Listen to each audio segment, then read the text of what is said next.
Hey everybody, Michael Snyder, California Weather Watch. Today's July 4th. Happy 4th of July to everybody out there. Taking a look here at the visible satellite imagery, you can see the marine layer in towards portions of Southern California, kind of creeping up towards the central coast, off and on, hit and miss. There is some sunshine to be had, especially north of the Bay Area there. And then if you get off towards West California, Crescent City, for example, you are kind of socked in there and you're dealing with some of these low clouds here. And we'll move this around a little bit. You see not much movement so far today, but there is some thunderstorm activity that came across portions of Northeast California. Look at that, right south of the Oregon border there. Then that moves into Oregon as we go through the day today. But we're going to get some additional storms possible here across some of North and Northeast California here. But we're on the decrease here, thunderstorm activity here. We've got some pretty good activity the last few days. So let's back all the way up through yesterday, and you can see that thunderstorm activity blossom right on I-5 there, California-Oregon border, and again across Northeast California there. We move on into the overnight hours. See some of those thunderstorms continue across portions of Nevada, Oregon, and then you can see we did get a thunderstorm right there along the border here last night as well in the overnight hours early this morning, and now here we are currently. So taking a look here at the lightning strikes over the last 24 hours, again, no surprise there. You can see Nevada, pretty good coverage there. And we did get a thunderstorm down there across the California-Nevada border here, just off to the south and west of Las Vegas. And some of these thunderstorms did include the Las Vegas area yesterday also.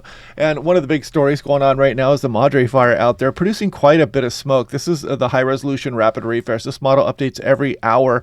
And you can see as I click by hour as we go through the day-to-day, watch that smoke redevelop there. This fire flares up as we go through the day-to-day, producing more smoke. Some of that drifts off to the south and west. It comes out across the desert areas into Nevada as well, and kind of just hovering around Southern California. We got some air quality issues going on because of that as we go on into tomorrow morning. Then we go through Saturday afternoon. It flares up again, continues to produce smoke all the way on in through Sunday morning. So yeah, sorry about that. Not much we can do about it there, but it is that time of year and fire season is upon us.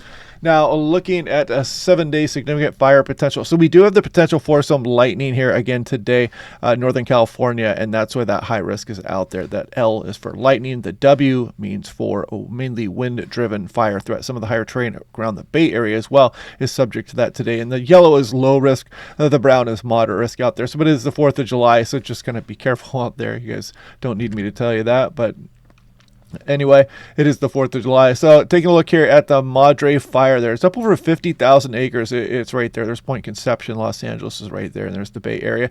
Yeah, red flag warnings right now are across portions of northwest Arizona and portions of Nevada on in towards Utah today. Nothing officially out for California, but that does not mean we don't have fire danger.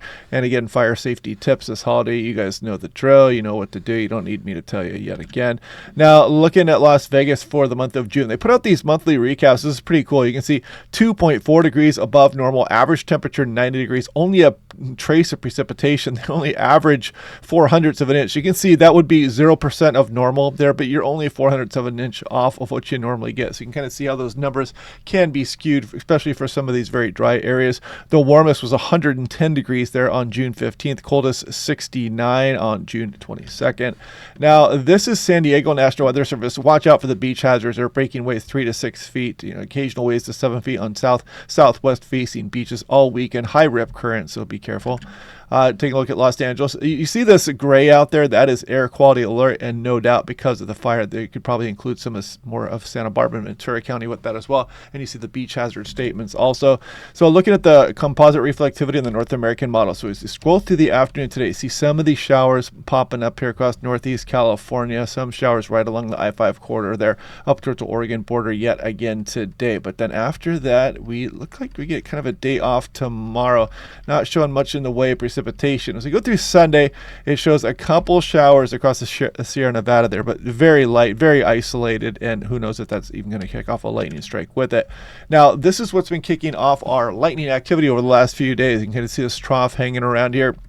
But as we scroll off into the extended forecast a little bit more, we're going to have this upper level low around, but it's only going to be able to do so much and not a lot of precipitation, at least according to the European associated with it. So as we scroll off in towards next week, look at this ridge starting to build here across southwest USA, and that upper level low gets smaller and smaller, and we get this monster ridge here right centered across southeast California and portions of Arizona. It's going to allow us to warm up as we go towards the end of next week, and you can kind of see that ridging starting to take hold a little bit more more as we go towards the end of next week. So looking at the European, I'm going to scroll through this fairly quickly because we got the thunderstorm activity today for Northern California. But after that, we're not looking at too much. If I scroll through there, little blurb on Sunday for some shower activity across the higher terrain of the Sierra Nevada, across the ridge tops. And then we scroll off in towards the rest of the week upcoming here through Wednesday night. Not much in the way of precipitation showing. And again, I'll scroll through the 6-day period here pretty quick, and you can see very dry. Now looking at daily 2-meter max temperature. So this is for today, 4th of July, and you can see fairly comfortable temperatures, relatively speaking. Again, this is a daily 2-meter max temperature. 2 meters is where we measure, or approximately so, the temperatures that we as humans experience much of the weather here. So that's why we measure those high temperatures at about 2 meters. Officially, it's about 4.5 meters, 4.5 feet if you're doing it yourself. Now, taking a look at tomorrow, we warm up a little bit. Sunday, Monday, gradual warming trend as we go through the early portion of next week. We go Tuesday, Wednesday, there's Thursday. Look at that 106 way up into the northern Sacramento Valley. Much of the area is warming up quite dramatically. Look at once you get away from the coastal areas across Southern California, you're getting into the 90s, maybe some upper 90s as well. I mean, look at Palm Springs up towards 115 degrees or so. Friday, again, very warm across the area. And then who knows what's going to happen after that. But temperatures still look to remain elevated as we go on in towards the mid portion of July. And this is the anomaly, the difference from normal currently. So, not a bad thing if you guys like these temperatures suppressed a little bit for the 4th of July.